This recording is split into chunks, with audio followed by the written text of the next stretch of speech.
అందరికీ నమస్కారం. అందరూ ఎలా ఉన్నారు? అందరూ బాగున్నారా? మీరందరూ ఎప్పుడు బాగుండాలని మనస్ఫూర్తిగా భగవంతుని మనసారా కోరుకుంటా. నేను మీ నవీన్ కుమార్, మన తెలుగు సేవా సమితి గ్రూప్ తరపు నుంచి ఈరోజు ముఖ్యంగా ఎవరైనా స్క్రీన్ పైన కనొచ్చినటువంటి మేడం గారి పేరు బి భవానీ గారు. ఈరోజు పుట్టినరోజు, జన్మదిన శుభాకాంక్షలు మేడం గారు. మీరు ఇలాంటి పుట్టినరోజులు మరి ఎన్నో జరుపుకుని అష్టైశ్వర్యాలతో సుఖ సంతోషాలతో నిండు నూరేళ్ళు ఆయు ఆరోగ్యాలతో ఉండాలని మనస్ఫూర్తిగా మన తెలుగు సేవా సమితి గ్రూప్ తరపు నుంచి, అలాగే టిక్ టాక్ ఫ్యామిలీ తరపు నుంచి కూడా భగవంతుని మనసారా కోరుకుంటాం. గాడ్ ప్లస్ తల్లి, దీర్ఘాయుష్మాన్ భవ. అలాగే భవానీ గారి పుట్టినరోజు సందర్భంగా ఎక్కడైనా కానీ ఆకలితో ఆకలి తెచ్చుకొని చెప్పి మన తెలుగు సేవా సమితికి 7,000 రూపాయలు సహాయం చేయడం జరిగింది. అందులో భాగంగానే తెనాలిలో ఉన్నటువంటి చిన్నపిల్లలకు, కార్తీక్ ఫౌండేషన్లో ఉన్న చిన్నపిల్లలకు మహోన్నతమైన అన్నప్రసాద కార్యక్రమం నిర్వహించడం జరుగుతుంది.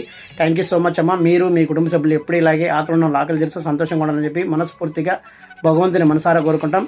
అలాగే ఈ వీడియో చూస్తున్న ప్రతి ఒక్కరు కూడా మీ మంచి మనసుతో భవానీ గారిని మనస్ఫూర్తిగా దీవిస్తారని కోరుకుంటూ, అందరూ బాగుండాలి, అందులో మనం ఉండాలి. లోక సమస్త సుఖినో భవంతు. అందరికీ జై హింద్.